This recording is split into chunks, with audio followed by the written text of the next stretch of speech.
because our average productivity is 1805 kg per animal per year, as against the world's average is 2310 kg. So this is a low productivity is a matter of concern.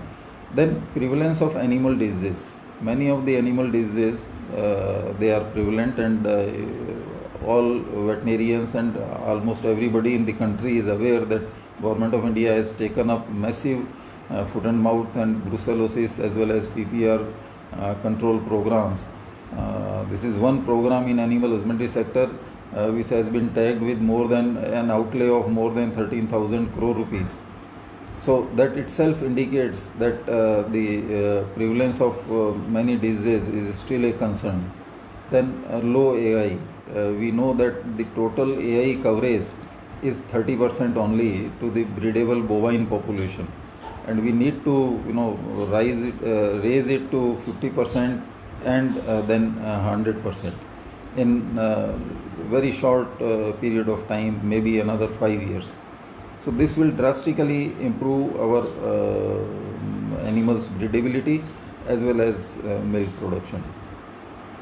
Coupled with other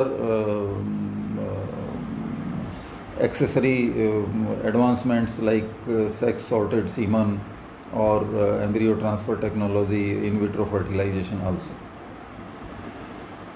Now, the contributions and concerns both indicate that there is a great potential of this sector to further grow. And if we work on removing the concerns, it appears that the government has already started working on overcoming all the three major concerns. Moreover, the sector should not be just a vehicle for poverty alleviation or securing livelihoods. Rather than it must emerge as a platform for creating an army of rural entrepreneurs. Tending to cattle, pig, poultry may not be seen as a glamorous thing, but earning good money is certainly an attractive proposition. In my opinion, this sector should be pitched as livestock for prosperity, and the new ministry's vision ought to be then extend beyond doubling of farmers' income also. Friends, environmental protection efforts to slow down the speed of climate change, they are required. Tackling climate change is central to achieving a sustainable future for world's growing population and food security, and it must lie at the heart of all efforts. Agriculture, including animal husbandry, fisheries, forestry, face a challenge of ensuring the food security of an additional 3 billion people by 2050. And it has been estimated that by 2050, these additional 3 billion people will require a 60% increase in global food production. And climate change is expected to make the task of achieving food security even more challenging, especially in the most vulnerable parts of developing world. And India naturally is considered in the vulnerable part climatically, or as far as climate change is concerned. So without adaptation and mitigation, climate change is predicted to negatively affect the production of the world's major crops as well as animal products.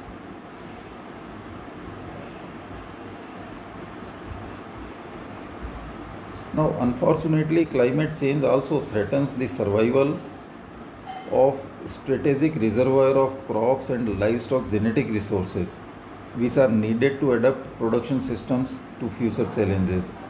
As conditions change, varieties and breeds may be abandoned by farmers and livestock keepers and may be lost forever if steps are not taken to ensure their conservation. Catastrophic extreme weather events such as floods and droughts, which in many parts of the world are expected to become more frequent because of climate change, can pose an immediate threat to the survival of breeds and varieties that are raised only in specific small geographical areas or which are known as indigenous to a particular area. Now, a new term has also been, has also started to be used in scientific literature as Anthropocene epoch. Now, Anthropocene is the proposed name for a new and the current geological epoch following on from Holocene and demarcated as the time when human activities began to have a substantial global effect on the Earth's systems, and it is usually considered that after 1950 the Earth has entered into Anthropocene epoch. The concept of Anthropocene allows veterinarians to consider how the veterinary profession will adapt to our changing environment and associated social, political, environmental and economic challenges to animal and human health. The challenges they include the following, of course: a changing climate with flow-on effect on geographic distribution of diseases, emergence or re-emergence of infectious and non-infectious diseases, and extension of disease into species not historically affected, as we are seeing in COVID-19, and we have seen in case of SARS and MERS also, that the species, particularly human species, which was not historically affected by these types of coronaviruses, started getting affected. Number 2 is altered farming patterns and hence use of animals as climatic change force farmers to abandon decades or centuries old land and animal management practices. Third is increasing internationalization of trade and freedom of movement of people, animal, potential fomites, with important implications for biosecurity of countries, regions and industries. We have seen this very clearly in COVID-19, that how internationalization of trade as well as freedom of movement of people have helped in spread of this disease throughout the globe in almost most of the countries. Then political instability has been thought to be affecting with loss of animal health monitoring and disease control programs in that particular area where political instability is there. Economic pressures to produce more and safer food with no increase in water and land use. As we all know that water and land, they are limited, and more in India, if we think that 83% of total water available is used for agriculture as well as animal husbandry, and 17% for other uses, human use as well as industrial use, and there is always a pressure from both the sides to increase their percentage. So that means water is limited and its demand is ever increasing. Similar is the case with land. With human development, more and more agricultural land is being used every day for other non-agricultural uses. So naturally, whatever land is left, there is a lot of pressure to produce more out of that land. And then there are animal welfare issues, other social expectations which restrict or regulate the type of animal management practices.